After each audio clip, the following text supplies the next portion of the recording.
Hello बच्चास, कैसे हो आप लोग सब। This is Arjuman Akhtar from the red fight team. आप I hope you all are fine and I am here to teach you history of class 8। और मैंने क्लास 8 में हमने एक चैप्टर भी स्टार्ट किया था, as I remember how when and where. ये चैप्टर हमारा स्टार्ट हुआ था और टिल कॉलोनियल तक हमने एक्सप्लेनेशंस कवर अप भी कर लिए थे। सो आज हम लोग कवर करेंगे नेक्स्ट टॉपिक हमारा, कि हमने ये तो देखा कि इतिहास की बहुत सारी इन्फॉर्मेशन हमें मिलती है, हम देखते हैं हमें बहुत सारी अलग अलग हिस्टोरियंस ने, हमने ये भी देखा कि उनके सोर्सेस क्या हैं। बट अभी के टाइम पे हिस्टोरियंस आखिर इन सोर्सेस, इन्हें ये सब कुछ पता कैसे चलता था और हम कैसे पता लगाएं, हमारी तक ये बात कैसे पहुंची कि इतिहास में क्या था क्या नहीं था और इतिहास के सोर्सेस क्या हैं। हमें भी तो ये जानना ज़रूरी है। आखिर मैम को कैसे पता चला? मैम ने गूगल करा क्या? मैम ने तो हिस्ट्री बुक से पता किया। अब हिस्ट्री बुक को कैसे पता चला? अच्छा, उसको किसी कलेक्टिव हिस्टोरिकल डॉक्यूमेंट से पता चला। अच्छा, उस डॉक्यूमेंट को वो डॉक्यूमेंट कहाँ से आया? तो बहुत सारे क्वेश्चंस आते दिमाग में। एक्चुअली ये हिस्ट्री यार पैदा कहाँ से हुई? हिस्ट्री के रिकॉर्ड्स आखिर जन्मे कहाँ? कहीं ना कहीं तो होंगे ना, कहीं ना कहीं कीप इट होंगे जहाँ पे खोला गया और लोगों को पता चला। सो आज हम लोग उन्हीं चीज़ पे डिस्कस करेंगे बच्चों की आखिर इन रिकॉर्ड्स को रखा कहाँ गया, आखिर ये रिकॉर्ड्स बने कैसे, किस तरह के रिकॉर्ड्स होते थे, किस तरह के सोर्सेज होते थे जिस पे हिस्टोरियंस पहले डिपेंड करते थे और उन्होंने बचा के रखा ताकि हम आगे चल के उन्हें देख सके, रीड कर सके, समझ सके और उन्हें ऑबे कर सके अपनी लाइफ में। Okay, so let's get started. Moving on, how do we know, हमें कैसे पता चला इन सब चीज़ों के बारे में। सो अगर मैं इसे एक्सप्लेन करूं, सबसे पहले हम हिस्टोरियंस के बारे में जानते हैं। हिस्टोरियंस डिपेंड करते थे बच्चों different types of sources. History लिखने के लिए वो बहुत तरह के सोर्सेज पर डिपेंड करते थे। ठीक है, बहुत तरह के सोर्सेज, को एक तरह का सोर्स हम नहीं कह सकते। They rely on different types of resources. तो उसका सबसे फर्स्ट रिसोर्स का मैं आज हम लोग डिस्कस करेंगे and that is administration records. Administration records क्या होता है बच्चों? एडमिनिस्ट्रेशन रिकॉर्ड्स उस तरह का रिकॉर्ड्स होता है, उस तरह के डॉक्यूमेंट्स होते हैं, एक ऐसा कलेक्टिव हिस्टोरिकल हम डॉक्यूमेंट्स कह सकते हैं, जो कोई भी तरह का, अगर कोई भी इंपॉर्टेंट डिसीजन लिया गया हो, कोई भी पॉलिसी को चेंज किया हो, कोई भी पॉलिसी का प्रोसीजर क्या है, किसी अलग स्टेट में कोई अलग स्टेट में अलग पॉलिसी आई हो, उसका कोई लॉ चेंज किया हो, उन सब का डेटाबेस का जो रिकॉर्ड होता है ना, उसे हम कहते हैं एडमिनिस्ट्रेटिव रिकॉर्ड। ठीक है, आप ये कह सकते हो जितने भी ऑफिशियल वर्क रन होते हैं हमारे सिस्टम में, जितने भी ऑफिशियल वर्क रन होते हैं, डिपेंड ऑन एक छोटा सा चपरासी को जॉब देने से लेके एक बड़े डीएसपी वगैरह को रिज़ाइन क्यों करना पड़ा, उनकी क्या ड्यूटीज़ होती है, एक सीएम तक की क्या ड्यूटीज़, उन्होंने कौन कौन से काम किए, उन्होंने अपने कौन कौन से बदलाव किए देश में, ये सारे रिकॉर्ड्स बच्चों एक रिकॉर्ड में रखा जाता है प्रिजर्व करके, and that record is called administration records. Okay, जिससे हम मैनेज करते हैं, एडमिनिस्टर करते हैं अपने काम को। ठीक है, एडमिनिस्टर मतलब टू मैनेज। ठीक है, तो यहाँ पे एडमिनिस्ट्रेटिव रिकॉर्ड्स के बारे में हम लोग बात करेंगे। अगर हम लोग बात करें बच्चों ब्रिटिश टाइम ऑफ पीरियड की, तो ये जो एडमिनिस्ट्रेशन रिकॉर्ड्स है ना हमारे, ये administration record British time period के लिए बहुत इंपॉर्टेंट होता था। ये the important source of record हम कह सकते हैं of the British administration. British workout के लिए, ब्रिटिश वर्किंग पार्टी के लिए एडमिनिस्ट्रेशन रिकॉर्ड्स बहुत ज़रूरी होता था।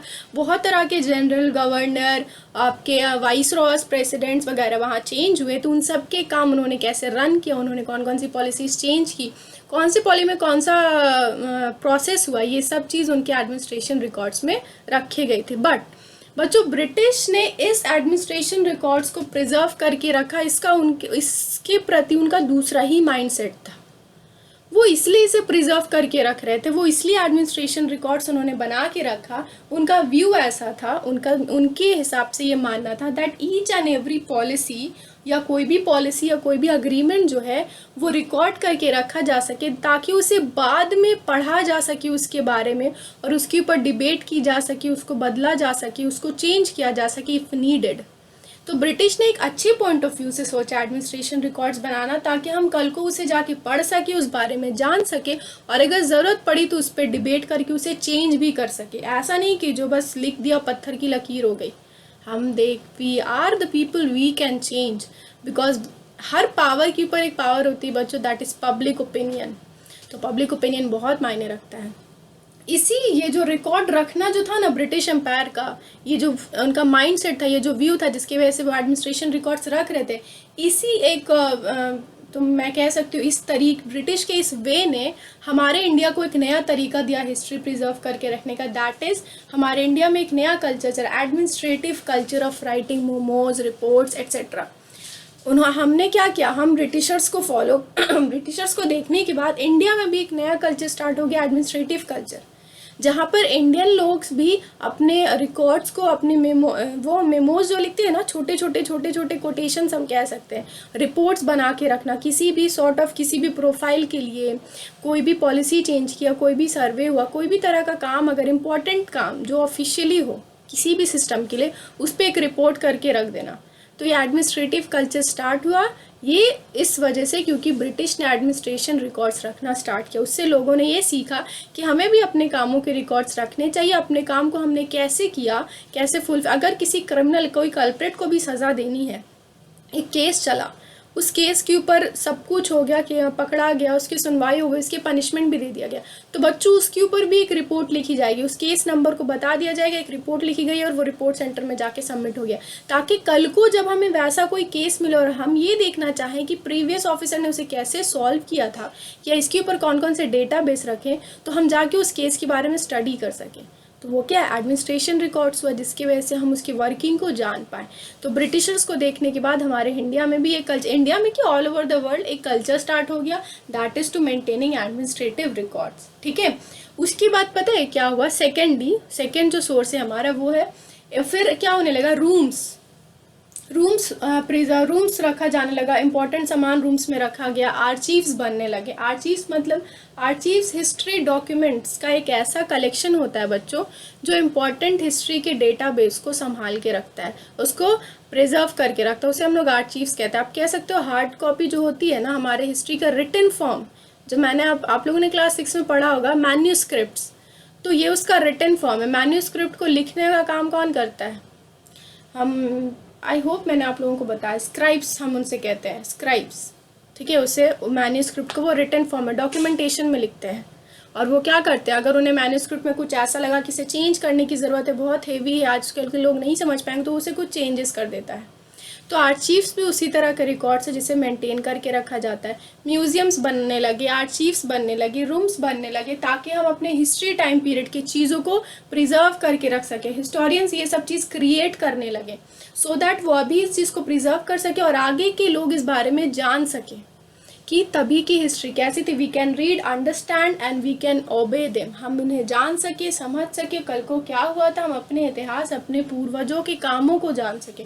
वरना अगर इस तरह की चीज़ें, अगर हमारा म्यूज़ियम नहीं होता, म्यूज़ियम में आपको पता ही है ना, म्यूज़ियम में कितनी सारी चीज़ें रखी होती है, apart from history, science, English, हर चीज़ का हिस्ट्री। मतलब म्यूज़ियम एक ऐसी जगह है बच्चों जहाँ हमें हर सॉर्ट ऑफ, मतलब एवरी फील्ड के लिए हमें कल को सबसे पहले क्या स्टार्ट हुआ था, क्या नहीं हुआ था, किसने क्या काम करा था, कौन पहले किस तरह के पेन यूज़ करता था, किस तरह के ड्रेस का पहनता था, ये सब चीज़ हम जान सकते हैं।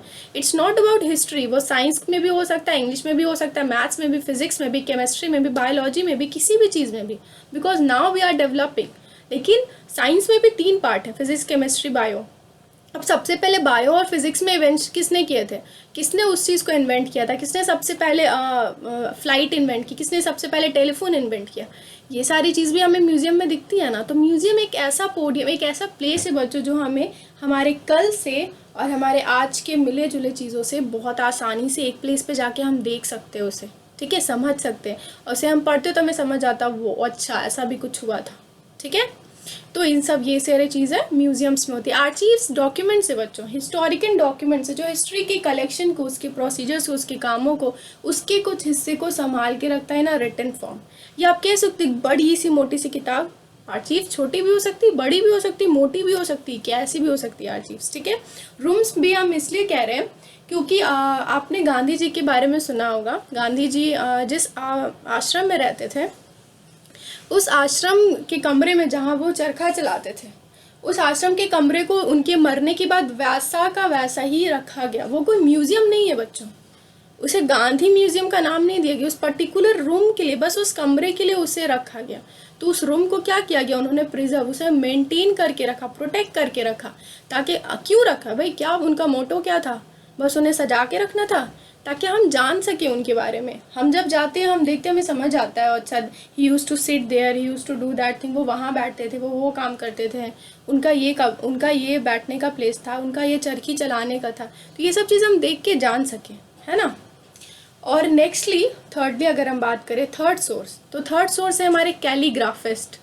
कैलीग्राफिट्स कौन होते हैं? कैलीग्राफिट्स वो लोग होते हैं जो किसी भी डॉक्यूमेंट्स को, किसी भी हिस्ट्री की बहुत भारी भरकम डॉक्यूमेंटेशन को आसान शब्दों में ब्यूटीफुली लिखते हैं। एक नॉर्मल वर्ड्स में लिखते हैं जिन्हें हम समझ पाए। वरना हिस्ट्री के कुछ ऐसे डॉक्यूमेंटेशन है बच्चों, कुछ ऐसी बातें हैं प्रीवियसली, जब आप सबसे फर्स्ट अगर कोई हिस्ट्री की कोई भी ऐसा जर्नल या कोई भी ऐसा डॉक्यूमेंट पढ़ोगे तो आपको समझ ही नहीं आएगा कि आखिर ये बोलना क्या चाह रहे हैं, ये हिस्ट्री टाइम पीरियड का या कौन सा वॉइस रहा है जो किस तरह का जजमेंट देना चाह रहा है। उसको ईजी करने के लिए, उसको ब्यूटीफुली जो लिखता है, जो हमें समझाता है, उस तरह के लोगों को हम लोग कैलीग्राफिस्ट कहते हैं। उनका काम ही होता है इतिहास के पन्नों को बहुत ब्यूटीफुली सेट करके लिखना। समझ आया? तो हमारा ये थर्ड सोर्स हो गया। इस तरह से भी हमें हिस्ट्री के बारे में पता चला। फोर्थ सोर्स हमारा विच इज़ वेरी इंपॉर्टेंट, जो अब के दिनों में तो it's kind of style, it's kind of fashion बन चुका है, सर्वे ब्रिटिशर्स के टाइम पे बहुत इम्पॉर्टेंट हो गया था। ब्रिटिश टाइम पीरियड जब चल रहा था तो उस टाइम पे सर्वे समझो कि सबसे इम्पॉर्टेंट प्रैक्टिस, उन दिनों का किया जाने वाला सबसे ज़रूरी काम बन गया था, ताकि वो लोग सर्वेस के थ्रू तो जानते थे सब कुछ। भाई ब्रिटिशर सर्वे क्यों करते थे? उन्हें क्या ज़रूरत थी सर्वेस करने की? उनके पास तो सारी पावर्स थी। They can change, they can renew, they can do whatever they want to do, क्योंकि वो इंडिया के हर चीज़ को तो कंट्रोल कर रहे थे, डोमिनेट कर रहे थे, ट्विस्ट एंड टर्न्स कर रहे थे। स्टिल वो लोग सर्वेस परफॉर्म कर रहे थे। Why? Because they wanted to know India. वो इंडिया को जानना चाहते थे in order to administer it properly. मतलब वो इंडिया को और अच्छे से और गहराई से जानना चाहते थे ताकि वो इंडिया को और बेटर तरह से मैनेज कर पाए। किसी भी चीज़ को मैनेज, किसी भी चीज़ को संभालने के लिए, उसके वर्किंग को परफेक्ट करने के लिए बच्चों हमें उसके बारे में जानना बहुत ज़रूरी होता है। इंटरनली उसे जानना बहुत ज़रूरी होता है। फॉर एग्जाम्पल, अगर आपने एक गाड़ी खरीदी है, आप उस गाड़ी को चला रहे हो, उस गाड़ी को बहुत अच्छी तरह से चलाने के लिए, अच्छे से रन करने के लिए, अच्छे से मेंटेन करने के लिए आपको सबसे पहले उस गाड़ी की फ़ीचर्स जाननी पड़ेगी कि इसके फीचर्स क्या क्या हैं, किस किस तरह से ये चल सकती है, या इसके कौन से गियर में स्पीड पकड़ सकता है, हम कौन से जगह पे जाएं तो ये कम पेट्रोल लेगा, इस तरह की बात है। इसका माइलेज कितना है, कितना स्पीड कवर करता है पर आवर, उसे मेंटेन कैसे करना है, ठोक ठाक के नहीं रखना, बेटा स्पीड में चलाना है कि नहीं, उसका गियर उस तरह का प्रेशर बर्दाश्त कर सकता है कि नहीं, उसका जो टायर है वो कितना कंप्रेसिबल है या कितना स्ट्रॉन्ग है, कौन सी कंपनी का, इसका मेटल कितना स्ट्रॉन्ग है, मैं आगे कहीं पे एक्सीडेंट में गया तो मैं जिंदा बचूंगा कि नहीं बचूंगा, उसे किस चीज़ से धोऊं कि वो ज़्यादा शाइन करे, बिल्कुल चमके। इस तरह की चीज़ें फीचर्स होती ना, तभी तो हम गाड़ी को लॉन्ग लाइफ मेंटेन कर पाते हैं। तो इसी तरह इंडिया को ब्रिटिश रन कर रही थी, और इंडिया को एक बेटर वे में रन करने के लिए उसे इंडिया को जानना बहुत ज़रूरी था कि वो इंटरनली इंडिया को जान सके, आखिर इंडिया है क्या, उसकी कौन सी कमज़ोरियाँ, कौन से बेनिफिट्स है, कौन कौन से फीचर्स हैं इंडिया की। इसीलिए वो लोग सर्वेस करते थे। और वो सर्वे मतलब जो डिटेल सर्वे थे उनका, उसका जो फर्स्ट सबसे पहला रीज़न मैं आपको बताती हूँ, वो इंडिया को मैप आउट करना चाहते थे पूरा, कि कितने शहर हैं, कितने स्टेट्स हैं, कौन कौन से छोटे छोटे जगह हैं। आखिर मैप कभी ना कभी तो बना होगा ना इंडिया का। बच्चों हमारे पास इंडिया का मैप कहाँ से आया, कहाँ से? ऊपर से फैक्स होके गिरा था क्या नीचे, तो सबने कॉपी पेस्ट और ज़ेरॉक्स करना शुरू कर दिया। कभी ना कभी किसी ने तो सर्वे परफॉर्म किया होगा, इतनी डिटेलिंग की होगी कि जम्मू एंड कश्मीर है, उसके नीचे लद्दाख है, उसके नीचे हिमाचल प्रदेश है, या हमारे सेंटर ऑफ द कंट्री हमारा मध्य प्रदेश है, सबसे नीचे तमिलनाडु, या सबसे डेवलपिंग कंट्री कौन सी, ये सब कहाँ से पता चलता है? हम सर्वे से पता करते हैं सारे। जब हम सर्वे परफॉर्म करते हैं तो हमें पता चलता है।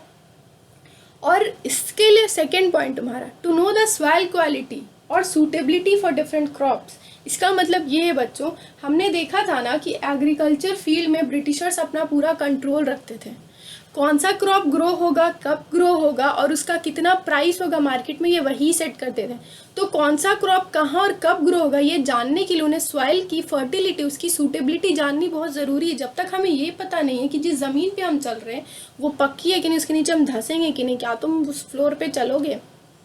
अगर तुम्हें पता है कि तुम जहाँ जा रहे हो आगे जाके गड्ढा है, तुम वहाँ पे गिर जाओगे, तो क्या तुम फिर भी जाओगे और वहाँ पे गिर जाओगे? धप नहीं ना। तुम पहले वहाँ पे क्या करोगे, केयरफुली उसे क्रॉस करोगे। तो ब्रिटिशर्स भी केयरफुली अपने कामों को कर रहे थे। वो क्या कर रहे थे, सर्वेस परफॉर्म कर रहे थे, सॉइल क्वालिटी जान रहे थे। इसी सॉइल क्वालिटी को जानने के बाद अकॉर्डिंग टू दैट वो कौन सा क्रॉप कहाँ ग्रो होगा वो ऑर्डर पास करते थे, कितना ग्रो होगा पास करते। और हर शहर बच्चों, अलग अलग शहर अलग अलग उपजाऊ करता है। ज़रूरी नहीं कि एक क्रॉप अगर एक शहर में हो तो सभी शहर में हो, नहीं, हर शहर की सॉइल क्वालिटी, सॉइल फर्टिलिटी अलग अलग होती है। हर तरह का उत्पाद हर तरह की मिट्टी नहीं कर सकती। तो ये चीज़ ब्रिटिशर्स को जानना बहुत ज़रूरी था ताकि वो इंडिया की इकोनॉमी को अच्छे से रन कर सकें। ठीक है। Thirdly, to know the flora and fauna. Flora and fauna हम लोग अच्छे से जानते हैं क्या है, वो यहाँ की वाइल्ड और हमारा फॉरेस्ट लाइफ जानना चाहते थे कि यहाँ के एनिमल्स का क्या कंडीशन है और यहाँ कितनी ग्रीनरी है इंडिया में। ठीक है, ये जानना चाहते थे। और वो फिर फोर्थ उनका पॉइंट था, वो लोकल हिस्ट्रीज जान सके इंडिया की। क्या कि इंडिया में तो भाई हिस्ट्री वैसे ही क्रिएटेड, लोकल हिस्ट्री क्या, कई जगह पे होता है ना बच्चों, बहुत सारे गांव में छोटे छोटे जगह पर कोई ऐसा इंसान होता है जो वहाँ पे डेवलपमेंट करता है, जो वहाँ के लिए फॉर्म ऑफ, जैसे for example Birsa Munda form of, उन्हें हिस्ट्री का हिस्ट्री नहीं कहेंगे, he is the one that created local history.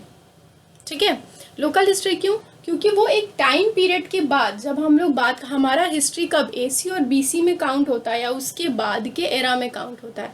But Birsa Munda is not, वो तब के जन्मे नहीं है, उन्होंने हिस्ट्री क्रिएट की, but that is consider in local history. तो कई जगह पर होता है जो बीच में लोग लोकेलिटी में या अपने जगह पे सर्टेनली कुछ ऐसा काम करते हैं जो बहुत वक्त तक उन्हें लोग याद रखते हैं या उनके काम को आगे बढ़ाते हैं। तो उन चीज़ों को जानने के लिए, ताकि वो लोगों के ऊपर कमांड अच्छा कर सके, अपने इन्फ्लुएंस को स्ट्रॉन्ग कर सके, ब्रिटिशर्स लोकल हिस्ट्री जानना चाहते थे। इसलिए वो लोग सर्वेस करते थे। उनके कुछ इंपॉर्टेंट सर्वेज, लाइक उनके सर्वेज के कुछ नाम भी उन्होंने दिए थे। First is botanical survey. Botanical survey बच्चों, बॉटनी एक ऐसा ब्रांच है साइंस में ना, जब हम लोग साइंस की, आप लोग जब आगे साइंस में पढ़ाई करोगे तो आप लोग दो सेक्टर्स पढ़ोगे बायो में, that is botany and zoology. तो बोटानिकल सर्वे वो है that related to the forest and trees, जो कि एग्रीकल्चर फील्ड पे डिपेंड करता है वहाँ के। ठीक है। Next is archaeological surveys. Archaeological मतलब आर्कियोलॉजिस्ट आप लोग को पता ही है कौन है। आर्कियोलॉजिस्ट वो होते हैं जो पुरानी चीज़ों के बारे में स्टडी करते हैं, हिस्ट्री चीज़ों के बारे में स्टडी करते हैं, उनके बारे में जानते हैं और फिर हमें एक डॉक्यूमेंट रिलीज़ करते हैं जिससे हमें पता चलता है कि अच्छा ये उस वक्त के राजा की यूज़ की हुई कॉइन है, उस वक्त के राजा की यूज़ किया हुआ मग है। ये सब चीज़ों के बारे में स्टडी करना, उन सब चीज़ों को खोज के निकालना, ये आर्कियोलॉजिस्ट का काम होता है। तो आर्कियोलॉजिकल सर्वेस करते थे वो लोग, पुरानी चीज़ों के बारे में जानना, क्योंकि एंटीक चीज़ें बहुत एक्सपेंसिव होती है, that can create a lot of economy. तो वो लोग उस चीज़ के बारे में जानते थे, उन्हें हर वक्त हर चीज़ के बारे में डिटेल्ड रहना था, और ब्रिटिशर्स इस मामले में बहुत परफेक्ट थे। फॉरेस्ट सर्वेस करते थे। फॉरेस्ट सर्वेस का इसलिए करते थे ताकि वो ट्री वुड्स के बारे में जान सके, क्योंकि क्या था, हिस्ट्री टाइम पीरियड पे, वो हिस्ट्री नहीं, ब्रिटिश टाइम पीरियड पे लकड़ियों का बहुत ज़्यादा डिमांड था, क्योंकि हर काम उन लोगों का, हर उनकी मिलिट्री सर्विस जो रन होती थी, वो जो शिप्स बनते थे, इन सब के लिए उन्हें लकड़ियों की ज़रूरत पड़ती थी। और उसके लिए उन्हें जानना ज़रूरी था कि कहाँ का फॉरेस्ट कहाँ अब ग्रोइंग है, कहाँ का फॉरेस्ट बहुत ज़्यादा है, कहाँ कौन सी लकड़ियाँ बहुत से क्वालिटी में प्रेजेंट है। ठीक है, ये सारी चीज़ ब्रिटिश जानना चाहती, that's why they conducted forest survey. ठीक है, फॉरेस्ट सर्वेज कंडक्ट करके वो जंगलों के बारे में जान रहे थे कि वो उनके लिए बेनिफिटेड है कि नहीं, कौन से शहर का जंगल, कौन से देश का जंगल, कौन सा शहर में ज़्यादा ग्रीनरी है, कौन से जगह का वुड उन्हें ज़्यादा बेनिफिट देगा, ताकि वो कल को उसे यूज़ कर सके। Fourthly, zoological survey. Zoological surveys मतलब वो लोग जूलॉजिकली जानना चाहते थे कि वहाँ पर जहाँ पे भी पर्टिकुलर कोई भी स्टेट में या कोई भी जगह पर लोगों का क्या कंडीशन है, यहाँ वहाँ वो लोग एनिमल्स की भी ट्रैफिकिंग करते थे, राइट। ब्रिटिशर्स लोग एनिमल्स की भी ट्रैफिकिंग करते थे, और वो उसके लिए भी जानने के लिए, अगर तुम किसी भी जानवर को, ऑब्वियसली अगर हम किसी जंगल में जा रहे हैं, उस जंगल में हमें जाके रहना है, या हम उस जंगल में जाके वहाँ की चीज़ों के बारे में, वहाँ के वाइल्ड लाइफ के बारे में जानना चाहते हैं, उस जगह पे हमें, तो पहले हम उस जगह के बारे में स्टडी करेंगे ना बच्चों, की वो जगह आखिर है कैसी, वहाँ कितने % वाइल्ड एनिमल्स है, कितने % ग्रीनरी, कितनी % वो जगह हमारे लिए डेंजरस है कि नहीं, वहाँ के इंसेक्ट्स कहते हैं, हमें वो पॉइजनस है कि नहीं, वो चीज़ हम लोग वहाँ पे पहले स्टडी करते, तब तो कहीं जाएंगे वहाँ पर। जब भी कोई ऐसा फॉरेस्ट लाइफ होगा तो ऑब्वियसली वो स्टडी करके ही जाएंगे, और उन्हें जंगल के बारे में कैसे पता होगा जब तक कि फॉरेस्ट सर्विस नहीं हुए हो। So this is all done. यही थे कुछ तरह के सर्वेज जो ब्रिटिशर्स ने किए थे और उनके नाम भी हमें दिए ताकि आगे चल के ये सर्वेज को लोग आगे अपने लाइफ में कंटिन्यू कर सके, उसे प्रॉपरली रीड कर सके, स्टडी कर सके और ज़रूरत अगर पड़े तो उसे चेंज भी कर सके। ओके नई चीज़ों के साथ जब नई पुरानी चीज़, पुराने सोच, नए आइडियाज़ मिल करके better can create best ideas. पता है ना ये बात मैं हमेशा कहती हूँ कि हम जब पुरानी कुछ ऐसे आइडियाज़, पुरानी सोच होती है और हमारी कुछ नई सोच है, उसे जब हम कंबाइन करते हैं साथ में तो क्या होता है, टेक्नोलॉजी एंड व्यूज़ वो सारे मिलके कुछ बड़ा सा अच्छा बेस्ट इन्वेंशन करते हैं। That is very useful for us. तो हिस्ट्री ने भी वही क्रिएट करने की कोशिश की। तो हम ये कह सकते हैं ना कि हमें बहुत सारी इन्फॉर्मेशन मिली सर्वेज से, बहुत कुछ, आप लोग को भी बहुत कुछ जानने को मिला सर्वेज से। क्यों? जो ब्रिटिशर्स ने कन्वे की, जो ब्रिटिशर्स ने कंडक्ट की थी, किसी हिस्ट्रियंस ने, किसी इंडियन हिस्ट्रियन ने सर्वेज कंडक्ट नहीं किया था। ये सारे जो सर्वेज कंडक्शन है, जितनी भी प्रैक्टिस है, सर्वे असल में ब्रिटिशर्स ने ही निकाला है, उन्होंने ही इन्वेंट किया है। तो बट एक पॉइंट है, वो ये है कि क्या आप ये कह सकते हो कि हमारे हिस्ट्री जानने के लिए, इंडिया की हिस्ट्री जानने के लिए ब्रिटिशर्स का इतना सर्वे काफ़ी था? नहीं, नॉट एट ऑल। हमें तो सिर्फ यहाँ पे उनके प्रैक्टिस, उनके एडमिनिस्ट्रेटिव, उनके वर्क्स पता चले। लेकिन अभी इंडिया के बारे में और भी इंटरनल बहुत कुछ जानता है, वो हमें कैसे पता चलेगा? जब हम इंडियन हिस्टोरियंस के बारे में पढ़ेंगे, उनके कामों के बारे में पढ़ेंगे, तब हम दोनों को कंबाइन करेंगे, तब हमें पता चलेगा। Now we know India very well. इससे तो हमें 1/4 या हम कह सकते हैं 1/4 से थोड़ा सा ज़्यादा इन्फॉर्मेशन पता चले, because we know the working of at that time. We know किस तरह की वहाँ पे पॉलिसीज़ चल रही थी, कैसे लोग प्रैक्टिस करते थे और कौन कौन से तरह के काम ब्रिटिशर्स ने किए। Okay, so that's all for today. आज के लिए इतना ही, डिस्कशन काफ़ी है। In the next chapter we will be discussing the next topic, sorry not in the next chapter, in the next class हम आगे की नेक्स्ट टॉपिक डिस्कस करेंगे बच्चों। आप तब तक इसको पढ़िए, इसे अपने नोट्स के साथ भी टैली करिए, but don't compare, please don't compare, just go through that. इसे पढ़ के उसे पढ़िए। इस नहीं समझ आता अगर आपको, वीडियोस को बार बार देखिए और समझने की कोशिश कीजिए। I am telling you again, if you have any sort of problem, कोई भी क्वेरीज हो, आपको कोई भी क्वेश्चन हो, तो प्लीज़ अपने कमेंट बॉक्स में कमेंट कीजिए। I will be there to answer your question. And yes, I wanted to know कि आप लोगों को क्या लगता है कि ये जो हिस्ट्री, अभी जो हमने जितने सोर्सेज पढ़े, अभी जितनी तरह के हमने सोर्सेज पढ़े, क्या इतनी सोर्सेज काफ़ी है हमारे इतिहास, भारतीय इतिहास को जानने के लिए? So please I would like to know कि आप लोग क्या सोचते हो इस बारे में। तो कमेंट मी ऑन दैट कि आप लोग इस बारे में क्या सोचते हो, इज़ इट इनफ और नॉट, और आप लोगों को ये पार्ट कैसा लगा। Okay, that's all for today. In the next class we will be gone through the next topic. तब तक के लिए प्लीज़ बच्चों, keep studying at home a little bit also, थोड़ा सा ही बट पढ़ाई करना स्टार्ट कर दीजिए। And yes, be safe at home, and thank you बच्चों फॉर लिसनिंग मी।